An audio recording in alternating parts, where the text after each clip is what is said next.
Today we will discuss about Eliot's Preludes. Preludes has two different meanings. Number one, it is used as an introduction to something, or in music, it is used as a brief musical composition which is played as an introduction to a large piece of music. Poet, poet's full name is Thomas Stearns Eliot, and he is mostly famous for his poems, modern poems, and essays. The winter evening settles down. The poet talks about the arrival of an evening in the season of winter, with smell of sticks in passageways. How the poet is describing the evening? The poet draws the attention of his readers toward the passageways, the wayside eateries, which are filled with the smell of sticks. Sticks means the slices of meat which are fried or cooked. So the wayside eateries are filled with the smell of sticks. 6 o'clock. He mentions the time. The burnt out ends of smoky days. Here is a metaphor in this line. The day has been compared to a cigarette. If you notice a burning cigarette, you'd see that it produces smoke and heat, and then finally it turns into ashes.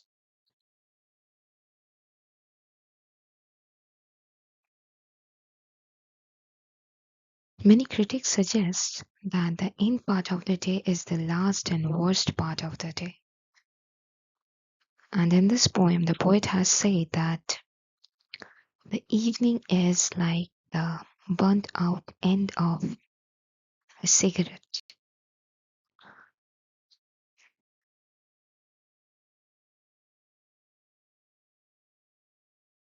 And now a gusty shower wraps the creamy scraps. And then the rain comes with stormy winds. It wraps the creamy scraps. Wraps means it covers up. The creamy scraps, the dirty scraps of faded leaves about your feet. What are the scraps consists of? The scraps are consists of withered leaves and newspapers from vacant lots. What does this mean? Vacant lots means the place where the houses have not been built and where garbage will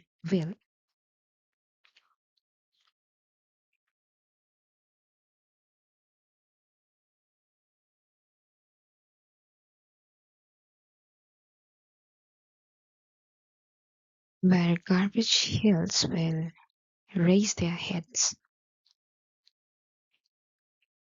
This gives an insight of the under constructing areas. So when the promises are unfulfilled for such a long time,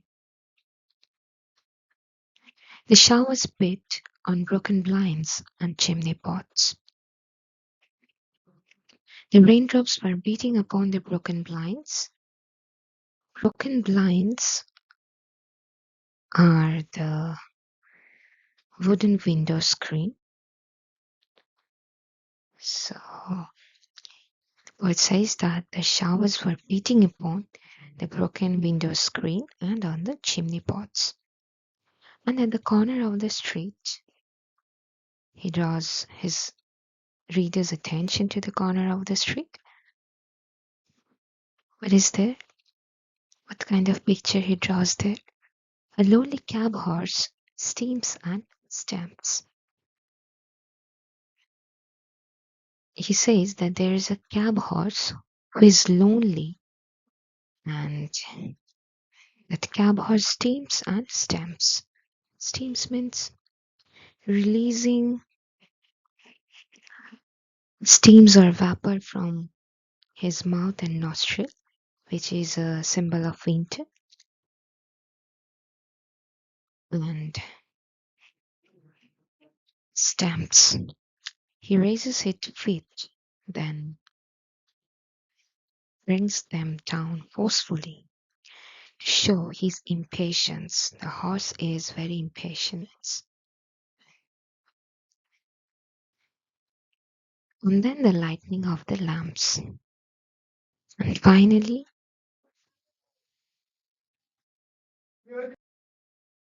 the lighting of the lamps, which is the official announcement of the evening.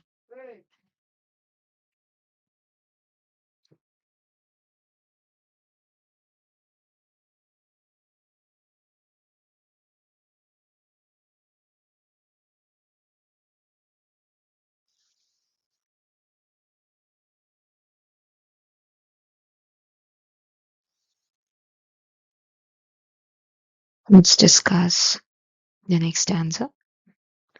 The morning comes to consciousness. Consciousness is a human quality which has been attributed to the morning. He says that then the morning arrives, the morning comes. A faint still smells of beer.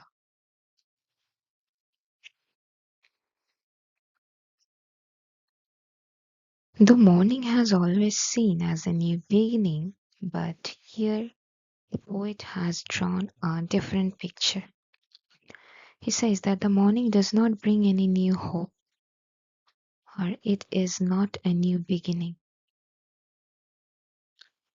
The morning does not bring any fresh fragrance. Why?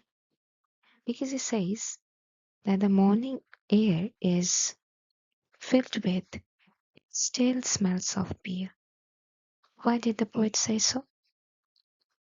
Because the people who drank beer the last night has thrown away their beer cans here and there.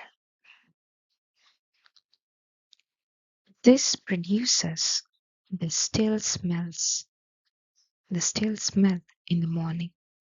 And so the morning does not bring any new hope.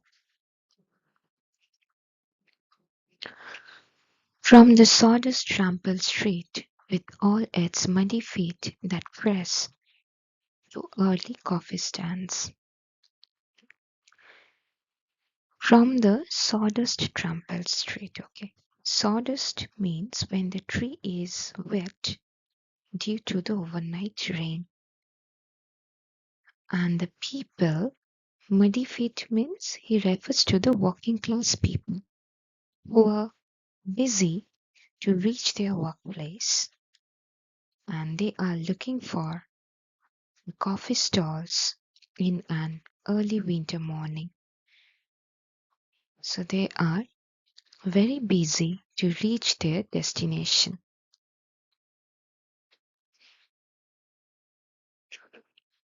With the other masquerades, that time resumes. The people in the city loves to wear a masquerade because they want to hide their true identity. They hide their authentic self. Everyone does this in this city. So from the very onset of the morning, the people works like a machine without any significant purpose. One thinks of all the hands that are raising dingy shades in 1,000 furnished rooms. A thought-provoking example which states that human race, the entire human race is busy in finding pleasure of the body at the darkest of nights. Raising dingy shades, this is a phrase which many critics referred as lifting up the dirty window blinds. Why? Because the people of the city are busy doing something wrong in their rented, furnished rooms. And they did this kind of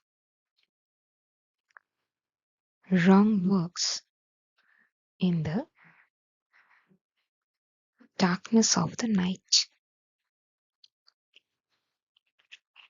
in secret. And in the morning, by lifting up the window screen or the window blinds,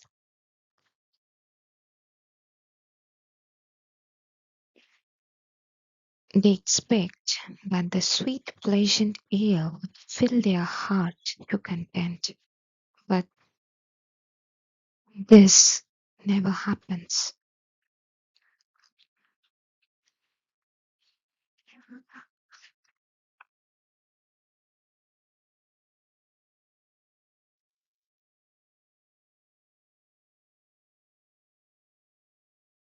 You tossed a blanket from the bed. You lay upon your back and waited. You dozed and watched the night revealing. For the very first time in the poem, the poet brings any human character. He's referring the character as you, which is a pronoun. This you is a prostitute.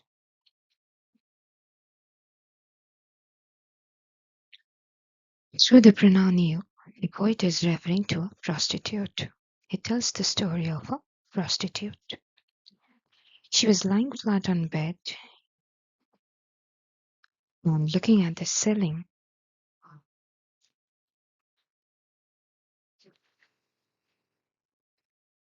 She was waiting for the morning to bring something new for her. You dozed and watched the night revealing the thousand sordid images of which your soul was constituted. As if she was laying flat on the bed and looking at the ceiling, as if the prostitute was lying on the bed and she was looking at the ceiling, the horrible pictures from her last night experience was haunting her. The images are referred here as sordid, as if you read the line you would see, then the thousand sordid images of which your soul was constituted. So sordid means unpleasant. The images of satisfying her customer flickers against that ceiling, and that pressed her mind.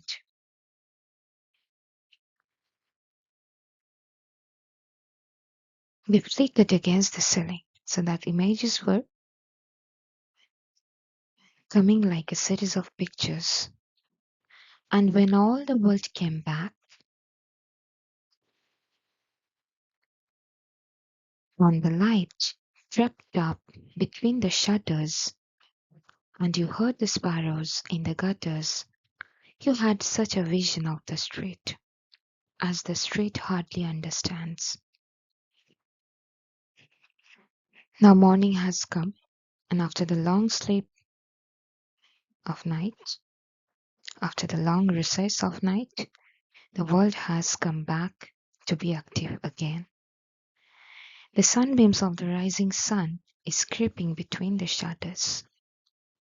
A new beginning. The people of the city is busy again to start their daily affairs, their daily works. The morning comes with the voice of the sparrows, and the birds are singing in the gutters. In poetry, you would usually find that the singing of the birds are often associated with romanticism. Particularly in this poem, Preludes, the sparrows, the singing of the sparrows in the gutters suggests nothing romantic at all. The poet focuses on the gloominess, sadness,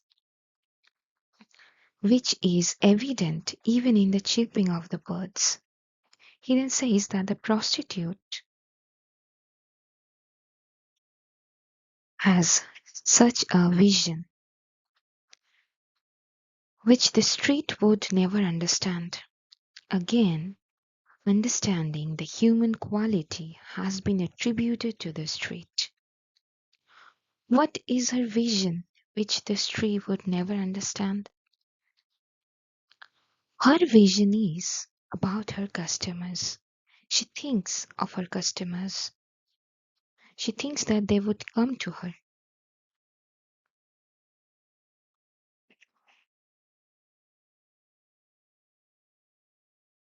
And if they come to her, then only she would be able to earn her daily bread and butter.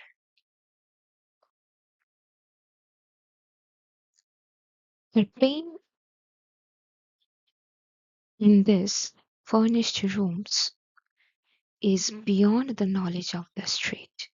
The street, which is an object, though it has given the human quality of understanding, but still would fail to understand her pain because the street is trampled by busy men, just like the prostitute has been used by men. She is burdened with the unbearable pain in her heart. So the street does not realize, the street does not recognize the pangs in her heart.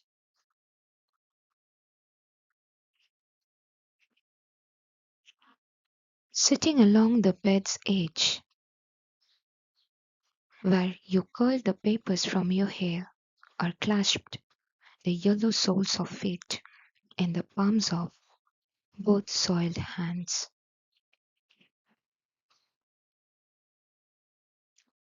She sits at the edge of the bed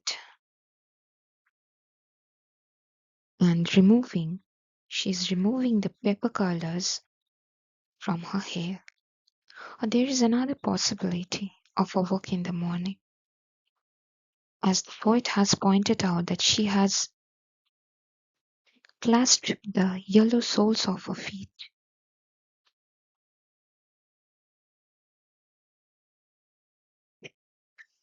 Why her feet is yellow? The color yellow here suggests the frailness or weakness in the woman. She is not physically well, but she is compelled to earn a living. She was clasping her feet with her soiled hands. Soiled hands is a phrase which means to do something wrong or to do something dishonest. So she was holding her feet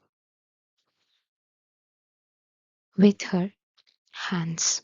The poet says that the prostitute is incapable of maintaining a healthy lifestyle. She would never know the test of sacred joy in her life, as she has been captivated in those furnished rooms. Here is another reference to a prostitute named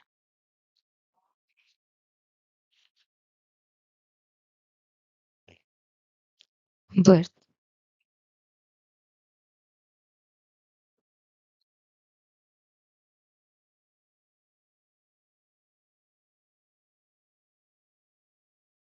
which the writer is Philippi, and he has composed this in French. Bobo de Montparnasse is the name of the novel, and here are a few lines from that novel.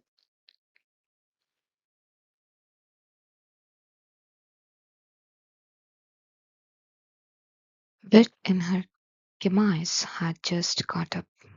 With her narrow shoulders, her grey skirt, and her unclean feet. She, too, seemed in her pale yellowish slimness to have no light.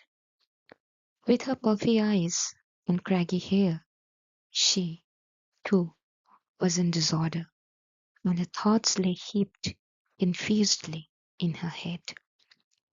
So the character from that work of Philippi is quite similar to Eliot's prostitute in the third stanza of the poem. Their way of living or their physical condition is quite similar.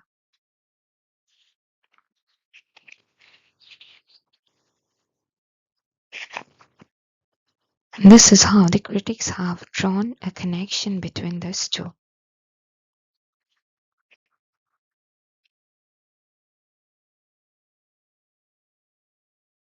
Let's discuss the final section of the poem. His soul stretched tight across the skies that fed behind the city block, or trampled by insistent feet at 4 and 5 and 6 o'clock, and short square fingers stuffing pipes. Here the street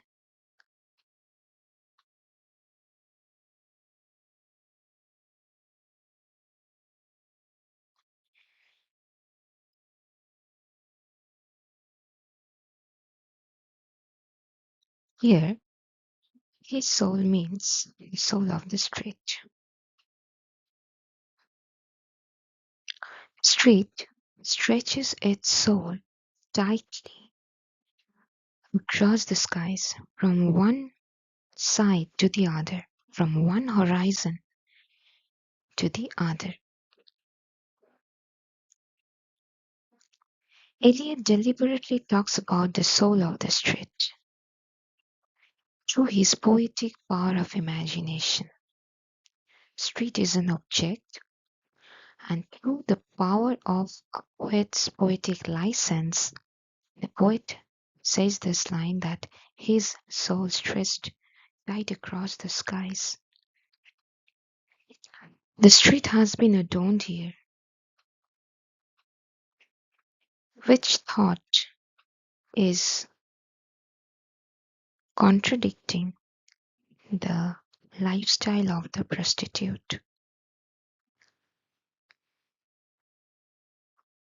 In the final section of the poem, the poet says that the street stretches its soul tightly. Stretched and tight. The two words are exact opposite of each other. And he has placed these two stark words side by side to make it appear more striking to the reader. That very street is disappearing gradually from one's eyesight as a city block comes in.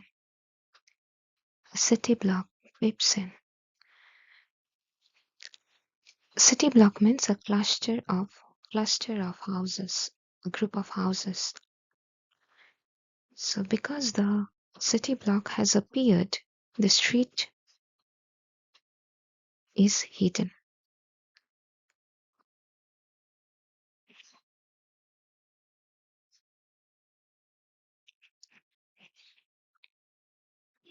Or trampled by insistent feet. He talks about another possibilities. Perhaps the street is trampled, treaded. By who? By the walking people who works all the time, hardly allowing the street to have any little amount of time to recover itself.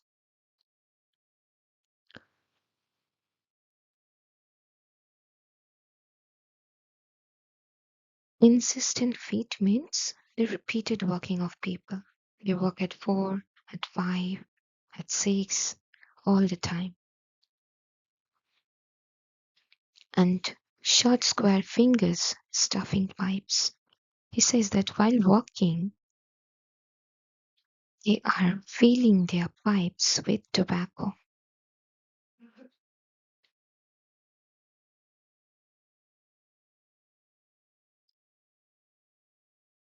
They are willing to be perceived. They are willing to be appeared as busy men in the city. They read newspapers in the evening, and their eyes have lost any kind of enthusiasm.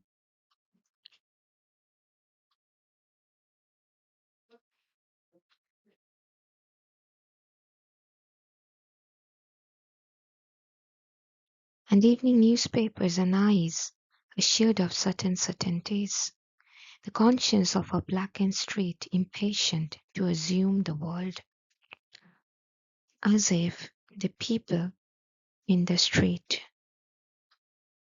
they are not moved by any incidents, they are not moved by anything fancy.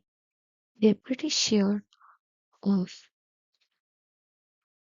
a few certain things in life. Conscience is a human quality which is transferred to a blackened street. Why the street is blackened? The street is blackened due to the ill treatment of the people, due to the torture and bruise of the city people. The city street is dirtied, soiled by the city dwellers who does not take care of the street. Though the city has its conscience, but it is still losing its temper to understand the world because of the modern shallowness of urban life. Particularly in this stanza, the poet have given references of city dwellers through their body parts, which is a very particular trait of the poet. Here he has used feet, fingers, eyes to approach the city inhabitants, to approach the city townsmen. I am moved by fancies that are curled around these images and cling the notion of some infinitely gentle, infinitely suffering thing. For the very first time, the poet has used his personal connection in the poem. His personal tone is noticeable through the pronoun I. I am moved by fancies. The poet is touched by some imaginative association. His imaginative mind is gathering together the scattered or the disjointed images throughout the entire poem. He acknowledges that he, unlike any other human being, is truly concerned, is truly affected by the urban city life. The urban city life is so mundane, without any hope, without any spirit of happiness.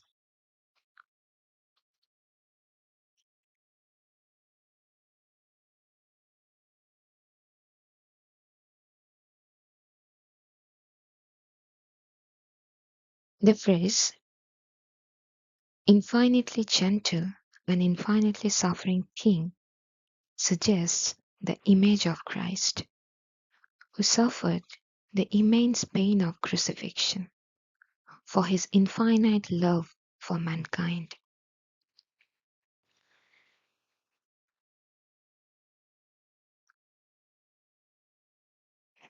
Wipe your hand across your mouth and laugh. In the previous stanza, the poet was using his personal tone. Then he used the image of Christ. Now he is depersonalizing his emotions. He's saying, wipe your hand across your mouth and laugh. The worlds revolve like ancient women. gathering fuel in vacant lots. The poet depersonalizes the tone of the poem, and this depersonalization is very evident in one of his essays, Tradition and Individual Talent. Depersonalization means personal detachment. The poet intentionally detaches himself from that negative attachment. Many critics have found that the poet is saying that this modern cruel world is a place which must be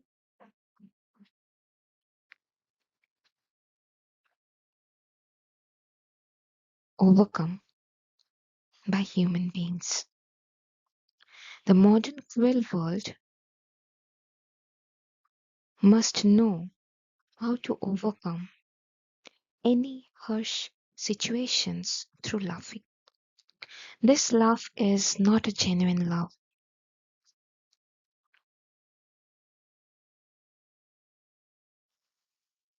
This love is a dry love, which is very necessary in life to surpass hard times.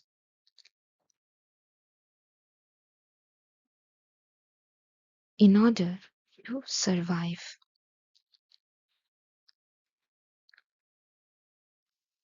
the world here refers to the cities of the world.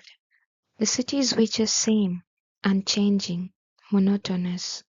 The cities which are full of despair. The cities who have lost their hope in the long way.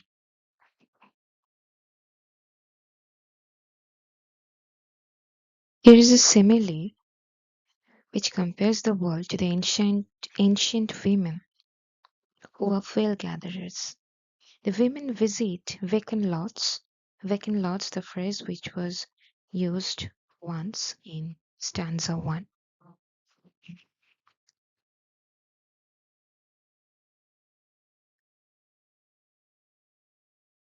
He says that these women collect materials to survive in this cruel world. And he says that this process, this work is tedious, never ending. He ends the poem with the example of a never ending, never changing process of the modern complex world.